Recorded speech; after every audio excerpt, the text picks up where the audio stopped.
취업을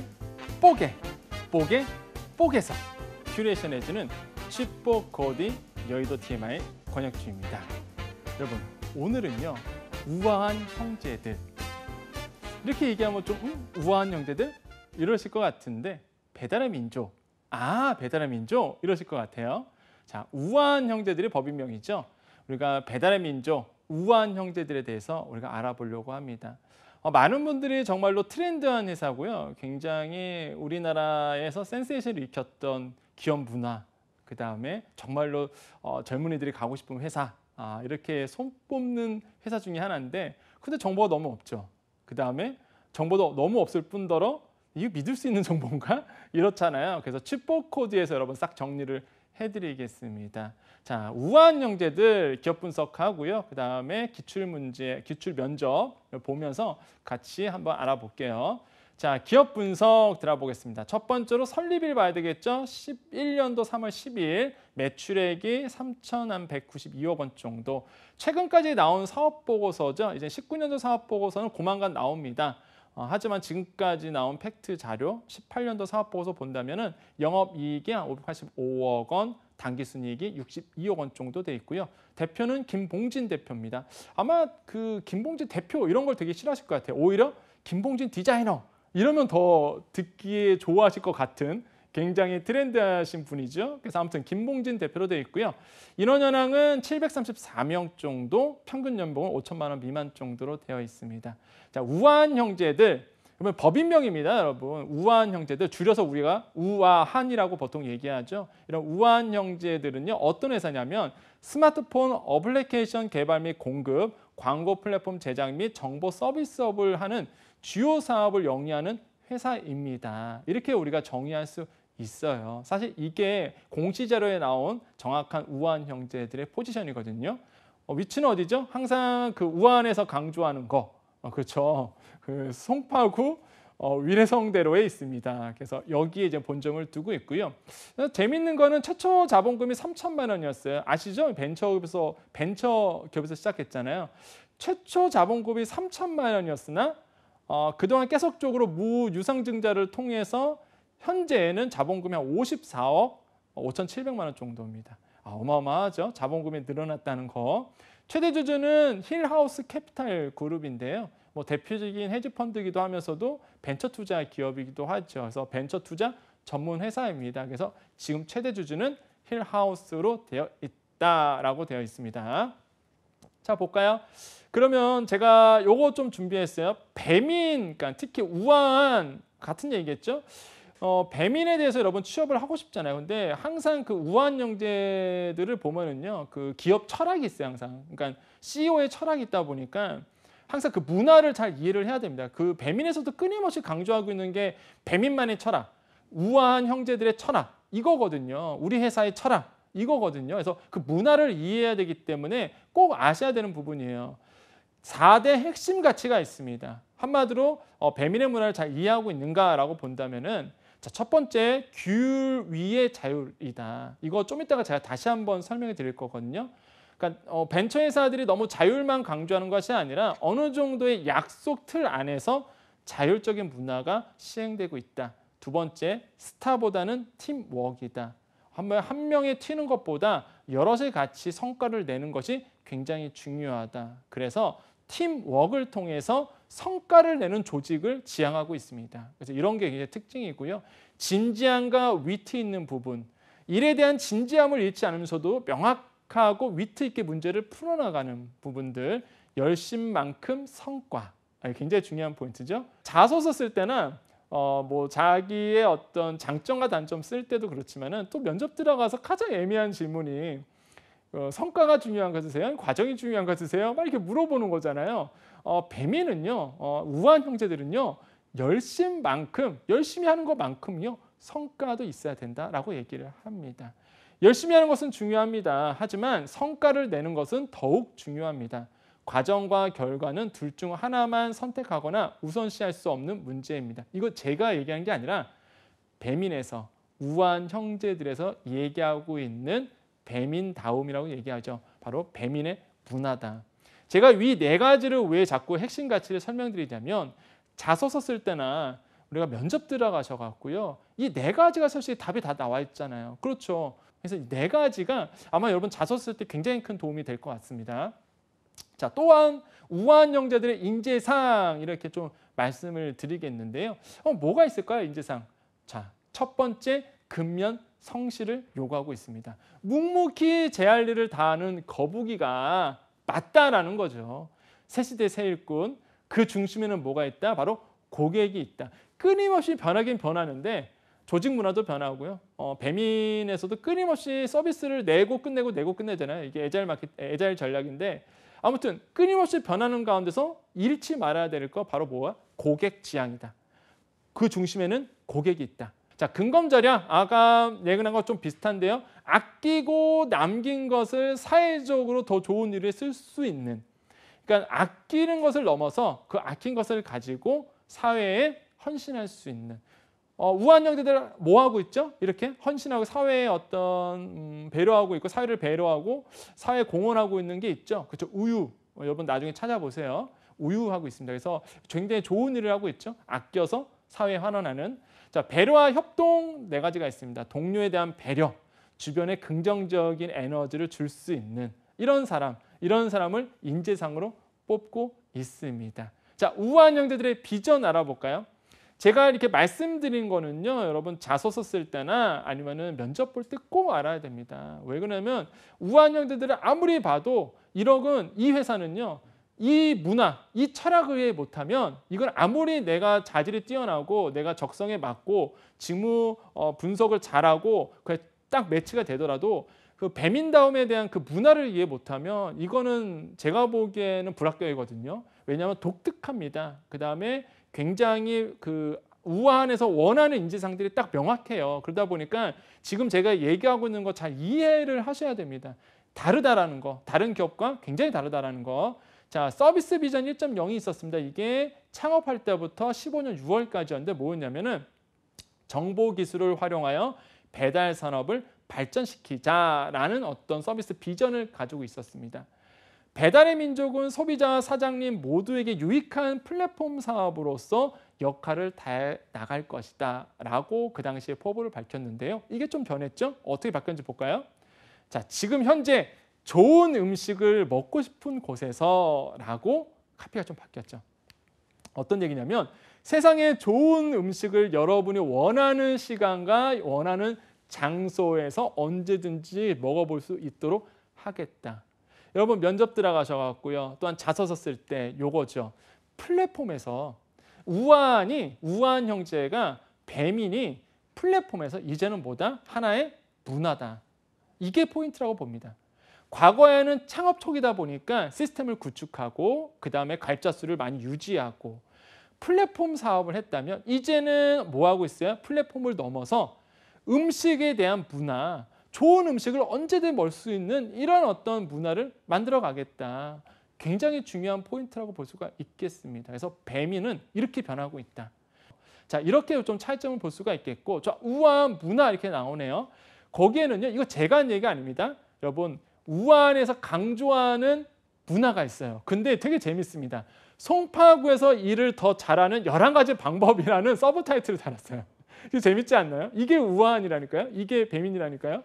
서브 타이틀이 뭐냐면 송파구에서 한마디로 뭐예요? 입사해서 우리 회사에 들어와서 일을 더 잘하는 방법 11가지를 제시를 했습니다. 근데 이게 CEO가 굉장한 고민을 많이 했다고 해요. 자, 첫 번째, 9시 1분은 9시가 아니다. 근데 이게 쫙 바뀌었습니다. 바뀌었어요. 이게 수정됐습니다. 12시 1분은 12시가 아니다. 사실 우아한 형제들 지원하시는 분들 중에서 뭐 되게 이렇게 이슈가 된 말이었어요. 이 뜻이 뭘까? 이게 뭐지? 라고 정말로 막 해석이 분분했었습니다. 이게 뭐지? 라고 했었어요. 여러분 딱 보시면 어떤 느낌이세요? 9시 1분은 9시가 아니다. 12시 1분은 12시가 아니다. 여러분 이거 어떻게 해석하시겠습니까? 좀 이따가 제가 정답을 드릴게요. 자, 두 번째 문화가 뭐죠? 실행은 수직적으로, 문화는 수평적으로 한다. 세 번째, 잡담을 많이 나누는 것이 경쟁력이다. 네 번째, 쓰레기는 먼저 본 사람이 죽는다. 자, 다섯 번째, 휴가나 퇴근 시 눈치 주는 농담을 절대 하지 않는다. 굉장히 권위주기라는 거죠. 이러면 자, 6번째 보고는 팩트에 기반한다. 이건 저는 볼 때마다 역시 벤처답다. 팩트에 기반한다. 팩트에 기반은 뭐다? 쓸데없는 얘기가 나올 수가 없죠. 굉장히 회의 시간도 짧습니다. 7번째 일의 목적, 기간, 결과, 공유자를 고민하여 일한다. 8번째 책임은 실행한 사람이 아닌 결정하는 사람이 진다. 너무 멋있어요. 9번째 가족에게 부끄러운 일은 하지 않는다. 벤처답습니다. 10번째 모든 일의 궁극적인 목표는 역시나 여기 나오죠. 고객 창출과 고객 만족이다. 다시 한번 강조드립니다. 우아한 형제들, 우아한 여기는요. 고객 지향을 하고 있습니다. 고객 중심이에요. 고객을 만족입니다. 고객을 창출하는 게 가장 큰 이슈예요. 여러분 그렇기 때문에 고객 중심으로 모든 걸 생각하셔야 되겠다라고 말씀을 드리겠고요. 11번째 이끌거나 따르거나 떠나거나. 이거 굉장히 멋있는 말 같아요. 이끌거나 따르거나 떠나거나가 굉장히 좀 멋있는 말 같습니다. 그건 좀 이따가 좀 설명해 드릴 건데 일단 우리가 취준생 이 에미넨 그러니까 우아한 형제들이 지원하시는 취준생 입장에서 논란이 많았던 부분 바로 이게 뭐였죠? 이거였죠. 9시 1분은 9시가 아니다. 12시 지금은 바뀌었죠? 쫙 그을게요. 12시 1분은 12시가 아니다. 실제 여러분 배민 들어가면 이렇게 그 줄이 그어져 있습니다. 근데 이거 의견은 분분했죠. 이 뜻이 뭘까? 이게 CEO의 얘기입니다. 좋은 회사를 넘어서 위대한 회사가 되려면 반드시 규율, 제가 아까 말씀드렸잖아요. 규율이 필요하다. 보통 규율이란 말이 구성원들에게 부정적으로 들릴 수 있어서 안 쓰려고 하는데 우리는 더 적극적으로 썼다 이거죠. 성장하는 회사들은 저마다 일하는 방식이 확립돼 있다. 우리는 어떤 방식으로 고객들을 위해 일하겠다는 미션이 명확한 회사만 지속 성장할 수 있다라고 되어 있는데 뭐예요? 반드시 규율인데 자 밑에 거 읽어볼게요. 출퇴근 시간도 2년 가까이 구성원들과 매우 끝장 토론을 통해서 자율 출퇴근제를 도입을 했다고 합니다. 토론을 통해서 우아한 형제들에는 9시 1분은 9시가 아니다라는 규정이 있었는데 이건 원래 출근 기간을 강조한 건 아니었다는 거죠. 그러니까 뭐예요? 무조건 9시까지 와! 이건 아니었다는 거죠. 근데 이게 생기고 나다 보니까 그냥 원래의 취지는 약속을 잘 지키자 이런 캠페인이었는데 이게 세월이 지나다 보니까 뭐 하고 있다? 9시 출근 시간을 잘 지키자는 캠페인으로 사용되고 있대더라. 그러던 중 종종 잠을 구하는 한 교수님에게 9시가 중요한 게 아니고 1분이라도 늦지 말자는 게 원래 취지가 아니겠냐 물었을 때 망출한 데 얻어맞았다고 해요. 그래서 12시 1분은 12시가 아니다 바꿔. 뭐예요 이 뜻은? 그렇죠. 9시까지 와. 12시까지 와. 이게 아니라 규율 안에서 약속 토대 안에서 우리가 약속을 지키자. 이게 취지입니다. 이게 취지. 그래서 여러분 송파구에서 거기 입사하시려면은 이런 철학 잘 알고 있어야 되겠죠? 자, 마지막으로 보면은 이끌거나 따르거나 떠나거나 이런 문화가 있다고 그랬잖아요.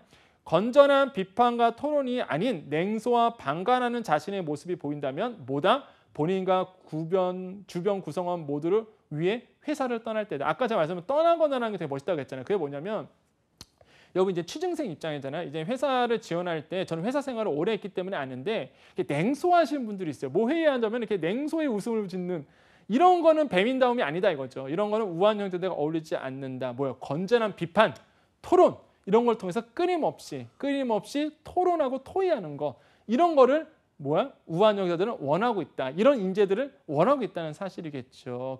또 한 가지 김봉진 CEO의 철학 좀 더 이해해 볼게요. 왜냐하면 워낙 영향력이 크신 분이기 때문에 배민다움 그러니까 우아한 형제들의 철학 그다음에 면접 질문들 이런 거 다 이 철학에서 나온 거죠. 이런 말을 했습니다. 복지는 인간과 인간이 만나서 살아가기 위한 예의다라는 얘기를 했는데 임마누엘 칸트가 인간은 그 자체가 목적이고 결코 수단으로 이용돼서는 안 된다는 말을 인용을 하면서 이런 얘기를 했어요. 우아한 형제들의 복지가 좋은 이유가 뭐 이렇게 복지를 충실히 하니 생산성이 높아졌느냐고 항상 물어보는데 이거를 상관관계로 봐서는 안 된다는 거죠. 엄연히 다른 프레임이다. 이건 엄연히 다른 거다. 사람과 사람이 일하는 건 목적 자체여야 된다. 단순히 복지가 좋기 때문에 우리 회사에 많이 들어와. 이런 거 아니다. 당연히 기업의 복지는 인간이 누려야 할 당연한 거다라고 생각을 하고 있다고 해요. 그러다 보니까 우아한 형들이 기업 평가 아시죠? 굉장히 좋잖아요. 취준생분들이 지원하고 싶은 이유가 거기 있는 거 아니겠습니까? 이런 거 여러분 좀 딱 찝어주시면 정말로 좋을 것 같아요. 예, 그래서 CEO가 얘기했던 말이다. 자, 보시면 되겠고요. 우한 히스토리에 보면 또 우한이 뭐 하는 회사인지 알겠죠? 2010년에 창업을 했죠. 그래서 뭐 저 보시면 아이폰 참 옛날 아이폰이네요. 저렇게 이제 시작을 했습니다. 쭉 볼까요? 2011년도 되고 12년도에 요거 나오죠. 바로 결제는 배달 음식도 모바일로 주문하는 시대를 열었습니다. 이때 나왔죠. 12년도에 바로 결제. 요거 중요한 포인트 때문에 제가 말씀드린 겁니다. 그 다음에 13년도에 뭐 이사했죠. 그렇죠? 네버랜드 사무실을 자리를 잡았다. 그 다음에 뭐 한나체 이거 아시죠? 우한 형제들이 또 되게 좋은 점이 뭐냐면 무료 서체를 개발해서 배포하고 있죠. 제가 지금 이렇게 지금 PPT 만든 거 대주제 보면은요, 그게 일부러 제가 배민체를 썼어요. 그 주화체라고 있거든요. 주화체 그거 쓴 겁니다. 일부러 그 무료 서체거든요. 저도 배민체 굉장히 좋아합니다. 이 정도로 사회 공헌을 하고 있어요. 배달의 민족이 14년도에 뭐 우리가 어떤 민족입니까? TV 광고 이거 아직도 기억나시죠? 우리가 어떤 민족입니까? 이렇게 하면서 TV 광고도 냈고요. 또 배민 나오고 15년도에 중요한 포인트가 나옵니다. 바로 결제 수수료를 없앴습니다. 우한에서의 영업이란 바로 결제 서비스 수수료 전면 폐지 사례를 우리가 좀 들면 좋을 것 같아요. 어떤 거냐면 모바일로 음식을 주문 결제할 때마다 부과되던 바로 결제 서비스죠. 이게 15년도 8월에 전면 폐지를 시켰습니다. 수수료 포기는요, 당시 매출의 3분의 1 가량을 포기해야 되는 어려운 과정이었어요. 사실 모바일 어플리케이션 이런 어떤 배달앱 서비스가 수수료를 포기한다? 이건 정말로 과감한 도전이거든요. 모바일 결제가 일상화된 유통산업에서 수수료를 받지 않는 것은 사실상 불가능에 가까웠는데 여기 나옵니다. 기업이 모바일 결제를 제공하기 위해서는 결제 시스템 구축, 운영, 인력, 지속적인 비용 투입이 될 수밖에 없기 때문에 그래요. 그래서 당연히 수수료를 받아야 됩니다. 근데 이걸 포기했단 말이죠. 그래서 어떻게 됐느냐? 하지만 김봉진 대표는요, 업주의 부담을 줄여주기 위해 수수료를 낮추는 노력을 지속적으로 해왔고요. 배달 산업에 건강하게 바꾸는 선순환 구조를 만들어가기 위해 출혈을 감내하기로 했다. 단기 수익보다는 이용자 확대, 고객 창출에 집중하는 것이 더 중요하다고 판단했는데 이 같은 결정이 뭐가 됐다? 맞았다라는 거죠. 뭐예요? 이용자 확대, 고객 편의, 고객 창출에 집중했는데 이게 결국에는 맞았다는 거죠. 지금 업계 1위가 어디예요? 페민이잖아요, 지금. 그래서 배달앱이 더 대중화로 가는데 중요한 어떤 모티브가 됐다라고 볼 수가 있겠고, 지금까지도 그렇죠. 수수료를 전면 폐지한 곳은 우한 형제들, 배달의 민족이 유일하죠. 현재도 요기요 이런 거 받잖아요. 수수료. 기본 수수료가 있습니다. 배달 수수료가 있거든요. 업주한테 받거든요. 근데 배민은 없어요. 그래서 이런 게 굉장히 좀 특징적이다. 그래서 우한 형제에서 영업 파트를 많이 뽑는데 만약에 영업에서 이런 거 많이 실제로 기출에도 나왔죠. 이 영업이란 무엇인가에 대해서 고민하실 때 이렇게 이용자의 고객 중심의 이런 어떤 이야기를 해주신다면 굉장히 좋을 것 같아요. 자, 영업이익 흑자 좀 볼게요. 실제 여기 보시면요. 15년도 8월 수수료 폐지했다고 말씀드렸잖아요. 같은 해 495억 원을 기록을 했는데 매출액이 근데 16년도가 848억 원으로 71%나 증가를 했습니다. 그게 뭐예요? 그러니까 영업이익은 아니고 일단 둘째 치고라도 수수료 폐지를 했잖아요. 그러다 보니까 가입자 수가 늘어나겠죠? 그렇죠? 그 서비스를 이용하는 사람 많아겠죠? 근데 매출은 늘어나게 됩니다. 매출이 급속하게 점핑을 하게 되죠. 지금 차트에 보면은요, 17년도, 16년도부터 영업 흑자가 되죠. 15년까지는 영업 적자였어요. 그러다가 16년부터 소폭의 영업 흑자 기록하고 17년도에 제대로 이제 영업 흑자가 나오는 거죠. 그래서 쭉 나오는데 수수료를 포기하는 대신 시장의 신뢰를 얻어서 주문량과 가맹업 수가 굉장히 크게 증가됐기 때문이다라고 이제 분석을 해볼 수 있겠습니다. 이런 차트도 이해해 주시면 굉장히 좋을 것 같아요. 자, 그래서 주력 서비스 꼭 알아야 되겠죠. 이것도 굉장히 잘 나오는 거죠. 그러니까 당연하겠죠. 뭐 우리가 우한 형제들 취중생인데 지원해야 되는데 어떤 서비스가 있는지 없는지 모르면 큰일 나잖아요. 아시죠? 배달의 민족. 그다음에 배민 라이더 사업이죠. 배민 키친이 있습니다. 현재 공유 주방이죠. 공유 주방. 여러 개의 주방을 한 공간에 모아서 이제 처음 자영업하시는 분들이 공유 주방 하는 거죠. 그래서 이런 것도 제공하고 있다. 배민 상해도 하고 있습니다. 뭐냐면 소모성 자재 구매 관리인데 그런 거예요. 여기 써져 있는 뭐 배달 용기, 뭐 포장 용품, 뭐 비품부부터 뭐 농수산물 식재료까지 실제 자영업을 하기 위해서 식재료 이런 다양한 부자재를 제공하는 이런 배민상해 우리가 MRO라고 보통 얘기하죠. 소모성 자재 구매 관리 시스템. 여기 배민상해다. 이런 서비스를 하고 있고요. 그다음에 비마트, 지금 막 밀고 있죠. 비마트. 초소량 번쩍 배달. 그래서 비마트는 3,000여 동의 제품을 1시간, 실제로는 30분 안팎으로 즉시 배달하는 서비스죠. 제품의 특징은 초소량, 그때그때 먹을 양만 주문하는 거겠고, 비마트 광고 지금 이렇게 하고 있잖아요. 마트에서 세일하길래 왕창 샀다가 버리는 일. 그래서 이제 1인 가구나 이제 소인 가구를 위해서 타겟으로 나왔는데, 사실 이게 배민찬이 옛날에 있었어요. 배민찬 아마 지금 그 아직도 있지 않아요? 아니, 없어졌어요. 배민찬, 배민프레시 이거 실패했습니다. 그래서 깨달은 게 배민마트, 이게 CMM 서비스 나왔다가 이게 이제 확대된 게 비마트라고 보시면 돼요. 지금 하고 있는 비마트. 그래서 이렇게 뭐라고 할까요? 역시나 그 벤처답다. 빨리 시도하고, 그죠? 우리가 애자일 전략으로 말씀드렸잖아요.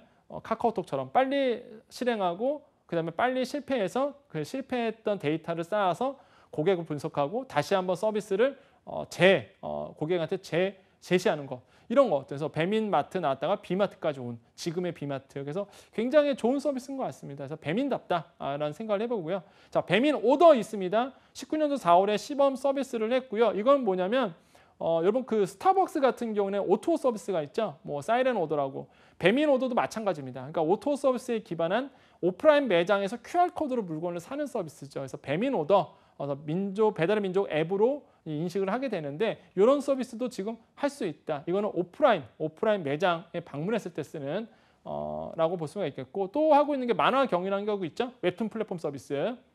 배민 문방구 여러분 아시나요? 배민 문방구. 그러니까 이게 디자인이잖아요. 사실 배민의 우한 형제가 이게 디자인에 특화되어 있습니다. 굉장히. 그러다 보니까 배달의 민족 브랜드 제품을 온라인몰에서 팔고 있거든요. 배민 문방구에서 이게 굉장히 다른 어떤 특히 소매점, 그러니까 우리가 얘기하는 대표적인 게 편의점들이죠. 이런 데들랑 좀 콜라보도 하기도 하고요. 그래서 뭐 이런 재미있는 서비스도 있다. 그래서 우리가 이렇게 다양한 서비스를 이해하고 있어야 되겠습니다.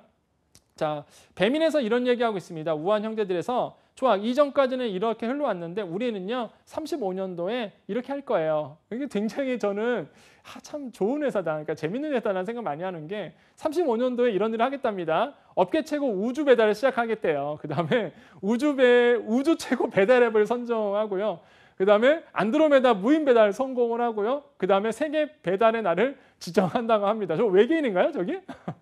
치킨이구나, 치킨. 그래서 참 재밌어요. 그래서 야, 배민 다음이 뭘까? 그러니까 역시나 이렇게 위트 있는, 그 다음에 정말로 실현될 수도 있잖아요. 35년도에 저렇게 멋진 포부, 멋진 비전을 가지고 있다. 자, 이슈 분석 잠깐 갈게요. 뭐 시간은 없지만은. 일단은 배민입니다. 배민. 그렇죠. 주력 사업이 배민이기 때문에 배달의 민족이기 때문에 우리나라의 배달 환경 좀 잠깐 볼게요. 이거는 제일기획 보고서인데 제일기획 보고서를 갖고 왔습니다. 가구별 외부 음식 이용률이 1인 가구가 가장 높다고 해요. 그다음에 배달 음식을 먹는 이유를 조사해 봤더니 항상 먹는 밥 대신 다른 게 먹고 싶어서가 1위였다고 합니다. 그다음 또 볼까요? 음식 인기 메뉴는 역시나 치킨, 그다음에 피자 순위였고요. 그다음에 배달 음식 주문 형태를 보았더니 전화 주문은 좀 떨어지고 있죠. 근데 배달 앱은 뭐가 있어요? 24%에서 34%로 확 오르고 있죠. 뭐예요? 시간이 지나면 지날수록 전화 주문이나 인터넷 주문은 감소하는 반면 점점 더 배달 앱 주문은 커질 수밖에 없는 어떤 우리나라의 환경이다. 그렇기 때문에 배달 앱은 성장 가능성이 높다. 이런 식으로 여러분 기승전결로 이렇게 얘기해 주시면 좋겠죠. 이슈 분석이잖아요. 그래서 이것 좀 짚고 넘어가야 되겠죠. 우한이 이제는 독일 회사에 팔렸냐? 팔렸죠. 19년도 12월에 딜리버리 히어로죠. 지분 87%를 매각한다고 발표를 했고요. 아직은 지금 현재는 이제 공정거래위원회에서 아직은 이제 심사 중에 있습니다. 하나로 한 4조 7,500억 원 정도의 이제는 매각 대금이죠. 어마어마하죠, 정말로. 그 다음에 딜리버리 히어로 코리아 같은 경우에는 뭐 아시는 분은 아시겠지만 동종업계에서 요기요, 배달통 이걸 다 인수해서 운영하는 회사입니다. 독일계 회사고요. 이 회사가 실제적으로 이제는 배달의 민족까지 인수하게 되면 독과점의 문제가 항상 생길 수밖에 없는 부분이죠. 그게 좀 이슈잖아요. 딜리버리 히어로 여러분 어떻게 될지 모르니까 또 다른 업체도 여러분 면접 볼 수 있고 지원할 수 있기 때문에 잠깐 말씀드리면 딜리버리 히어로 코리아 세계 배달앱 1위 기업입니다. 독일계 회사고요. 지난해를 본다면은 한국에서의 매출 3위를 기록했습니다. 그게 뭐냐면 한 1,233억의 매출을 냈는데요. 딜리버리 히어로가 요기요 배달통을 통해서 근데 쿠웨이트, 독일에 이어서 세 번째로 큰 매출입니다. 근데 여기서 되게 재밌는 포인트가 하나 있어요. 뭐냐면 딜리버리 히어로가 독일계 기업이라고 했잖아요. 근데 독일 자국 내에 있는 배달앱 서비스를 팔아버렸습니다. 경쟁 회사인 테이크어웨이라는 그 회사한테 매각시켜버렸어요. 그 매각 대금이 생기잖아요. 그 매각 대금을 바로 글로벌 투자를 하고 있습니다. 그중 한 나라가 어디였다? 우리나라였어요. 그게 뭐예요? 그래서 이제는 우리가 지금 얘기하는 우한 형제들을 인수하게 된 거죠. 중요한 포인트 하나만 더. 독과점 문제가 생긴다 그랬죠. 그래서 독과점 문제는 어떻게 될지는 좀 봐야 되는데 혹시나 요즘 이게 면접에서 혹시 나올까 봐 저는. 그래서 조금 예민한 이슈긴 한데 안 나올 것 같은데 혹시나 이런 독과점 문제에 대해서 이야기 나온다면 이렇게 얘기하시면 돼요. 실제 독과점의 공정거래 관한 법률에 보면은 인수합병 후에 시장이 50% 이상 점유하게 될 경우 공정위는요 기업 결합을 불허할 수 있습니다. 이게 법령에 딱 있어요. 근데 예외 조건이 하나 있습니다. 예외 조건이 뭐냐면 여기 나와 있죠. 예외 조항이 있는데 기업 결합 외의 방법으로는 달성하기 어려운 효율성 증대 효과가 경쟁 제한으로 인해 피해보다 더 큰 경우 예를 허용하고 있습니다. 그게 뭐예요? 기업 합병으로 인해서 정말로 시너지 효과가 많이 난다. 국가 경제에 이바지할 수 있다. 우리나라의 좋은 상생의 이미지를 만들 수 있다. 국가 경쟁력에 도움이 된다. 이럴 경우 정말로 기업을 이제 합병을 통해서 좋은 시너지가 난다면 이거 예외 조항으로 인정해 준다. 이게 법령에 또 있거든요. 예외가 있었죠. 이게 한 예외가 여기 안 써져 있나요? 아, 여기 있네요. 여기 있네요. 예전에 그 이베이 코리아 있죠. 이베이가 G마켓을 인수할 당시 똑같은 독과점 논란이 있었는데 공정에서 허락을 했거든요. 왜? 시너지 효과. 우리나라의 전자상거래 생태계가 커지니까. 그래서 이런 시너지 효과가 있다. 피해보다 폐해보다 오히려 더 긍정적인 요소가 있다라고 했을 때 예외적으로 인정해 줍니다. 지금 딱 그 딜리버리 히어로가 우한 형제를 인수했을 때 독과점 이슈가 있지만 우리는 어디에 면접 보는 거죠? 그렇죠. 우한 형제를 면접 보는 거잖아요. 독과점의 문제는 이렇게 예외 조항이 있기 때문에 이거는 충분히 가능하다. 그리고 앞으로 상생의 시너지가 날 거다라고 주장하시면 되겠죠. 이 실제 팩트고요. 그래서 이제는 중소벤처 기업부도요, 중기부도 이런 얘기를 합니다. 어떤 거냐면 한 단계 도약을 위해서 굉장히 모험적 투자가 될 것이다. 그래서 긍정적으로 보고 있는 부분이 있거든요. 혹시나 여러분 비슷한 뉘앙스의 질문이 나온다면 이런 예외 조항을 말하시면서 충분히 이미 매각을 했으니까 충분히 돼야 된다. 이렇게 조금 우한 형제들에 대해서 이야기하시면 좋을 것 같습니다. 여러분 지금까지 이제 우한 형제들에 대해서 정말로 어떤 회사고 그다음 어떤 기업 철학이 있고 어떤 인지상을 원하고 가장 중요한 거 그들이 가지고 있는 인재상 문화들 알아봤는데요. 여러분 뭐 전형 같은 거는 이미 여러분 인터넷 찾아보시면 전형은 다 나와 있어요. 그래서 그런 정보들보다 이렇게 여러분이 알 수 없는 정보들 또 디테일한 내용들까지도 같이 알아봤습니다. 여러분 우한 형제들 정말 가고 싶은 회사 맞죠? 여러분 여기 나온 것처럼 제가 합격을 미리 좀 축하를 드리겠습니다. 자, 여기까지 칩보코디 여의도 테마의 권혁중이었습니다. 감사합니다.